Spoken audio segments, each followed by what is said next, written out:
Local 4 News begins right now with a breaking news alert. And that breaking news is from Texas, where H. Ross Perot, the colorful, self-made billionaire who ran twice for president, has died. Perot rose from Depression-era poverty to become one of the nation's richest men as the founder of computer services giant Electronic Data Systems Corporation. He founded EDS back in 1962 and sold control of it to Detroit-based General Motors for $2.5 billion in 1984. In 1992, Perot jumped into the presidential campaign as an independent candidate, challenging President George H.W. Bush and Democrat Bill Clinton. Perot drew nearly 19% of the vote, the biggest percentage for a third-party hopeful in 80 years. Perot died today at his home down in Dallas. He was 89 years old. And closer to home now, we have breaking news out of Detroit, where the Michigan State Police have busted an apparent illegal growing operation. Right now, you're looking at video from the scene there from Sky 4. MSP says that they're working with multiple agencies, including the DEA. They say this is in connection with an investigation into illegal marijuana grow operations and marijuana shops. Also breaking right now, an investigation underway after several people are shot, including 2 children on Detroit's west side. The shooting happened this morning at a home on Mackenzie Street, right near Joy and Livernois Roads. You're looking at video from the scene there, as well as a map of where this all went down. And here's what we know. A 39-year-old man and a 29-year-old woman were both shot in the head. An 8-year-old boy and a 3-year-old girl were also shot. Local 4's Priya Mann joining us live now from the scene there with more on what police are saying. Priya? And Everett, it's really the viciousness of this attack that is so shocking. That 3-year-old girl was hit in the face so hard she has lost most of her teeth. Meanwhile, her brother and mother are in the hospital in critical condition, as is another adult male. Detroit police were here for hours at this home on Mackenzie Street. I can't say nothing. I'm lost for words. An 8-year-old boy, his mom, and a man were shot in their home early Tuesday morning. All 3 are in critical condition. The woman's 3-year-old daughter was also brutally assaulted. She's expected to survive. As the attack was unfolding, an 11-year-old boy was able to run out of the house. He made it to a nearby tire shop and begged someone for help. I feel very sad, and I pray for the whole family that everybody makes it out, especially those babies. The shooting happened around 5 this morning at the home near Livernois and Warren on Detroit's west side. With so many victims, including young children, chaplains were on scene to provide support for officers. I mean, it's just shocking. You hate to see anything like this happen, especially when you have young people involved. You know, it's just terrible for the community, terrible for the officers.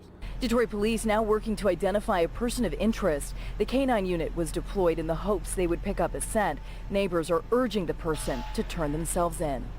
I mean, you have no remorse at all. So he deserves whatever happens to him. And jail is too good. And at this hour, an aggressive manhunt is underway. Anyone with information asked to call Detroit police, but you got to give credit to that 11-year-old boy who managed to run out of the home and then get help, and somebody called 911. Hopefully these folks will survive. And again, an aggressive manhunt underway at this hour. Reporting live from the west side, I'm Priya Mann, Local 4. Well, hopefully somebody has information that can help police in this situation. You certainly think about those kids witnessing something so horrific like this. Priya, thank you for the update. An investigation is underway now after a 28-year-old woman is found shot to death inside of a home. The shooting happened on Nottingham Street, right near Mack and Alter. Police are looking for a man and a woman that supposedly got away in a blue or purple Crown Victoria. A Redsford Township couple charged in the death of a 5-year-old girl appeared by video in a courtroom this morning. 30-year-old Michael Lewis and 26-year-old Stephanie Jones are charged with second-degree murder and child abuse in the beating death of Jones's daughter, who was found unresponsive in a motel room last month. Today's hearing confirmed that a preliminary examination will happen on July 30th, and that hearing will determine if Lewis and Jones will stand trial. The man accused of leading police on a wild chase in Detroit is back in court today. 29-year-old Christopher Cavan is accused of leading police on that high-speed chase for nearly 20 minutes last month. It ended after police boxed the car in before the driver surged towards the officer. Officers then opened fire, as you might remember, killing that passenger who was inside the vehicle. Cavan faces a number of charges, including second-degree murder. And now to a local 4 News update as we know more information about yesterday's deadly crash on Big Beaver and John R. Police say 74-year-old Diana Zaccanini from Macomb Township was the woman killed in that crash. Several witnesses say that a driver crossed over the median and hit 2 trees before hitting her car. Both drivers were taken to the hospital, and that woman did die from her injuries. Detroit police are investigating. Automotive legend Lee Iacocca made a lasting impression on the auto industry here in Detroit, and now he's being laid to rest. Iacocca passed away 1 week ago, and today the public is invited to celebrate his life. A public visitation will be held from 2 to 8 p.m. That's at the Lynch & Sons Funeral Home over in Clawson. And then tomorrow, his funeral will be held at St. Hugo of the Hills. That's in Bloomfield Hills. That's scheduled to start at 11 a.m., and we have all of the information for you on clickondetroit.com. All right, let's switch gears now. So far, so good on your Tuesday weather-wise. Kind of a nice day, a little bit of smoky sunshine, I guess you could say, Brandon, as we take a live look outside through our Windsor Sky Cam. Brandon joining me now with a look at what's on tap for the rest of the day. A little less smoky, Evrod, because of the east-southeast winds coming off of the big lakes. Not a real strong wind. At times they pick up this afternoon due to heating inland. It creates that lake breeze, but temperatures are fairly uniform in the middle and upper 70s. I don't have any 80s out there yet. The heat index only up about a degree from the air temperature, so we are seeing a little more humidity today than yesterday, but still fairly light, and I think we get more and more sunshine and less smoke as we head through the afternoon, getting us into the middle 80s. Very nice day today. Some changes coming tomorrow, Evrod. I'll have it coming up. All righty, Brandon will be checking in with you shortly. We want to get to even more breaking news into the Local 4 newsroom. A federal appeals court rules President Donald Trump cannot ban critics from his Twitter account. And also breaking at this hour, the House Judiciary Committee has moved to authorize subpoenas demanding for documents and testimony related to White House immigration policies. Many of President Trump's current and former staffers are potentially facing subpoenas, including former Attorney General Jeff Sessions and former Chief of Staff John Kelly. The president's senior advisor and son-in-law Jared Kushner could also face a subpoena.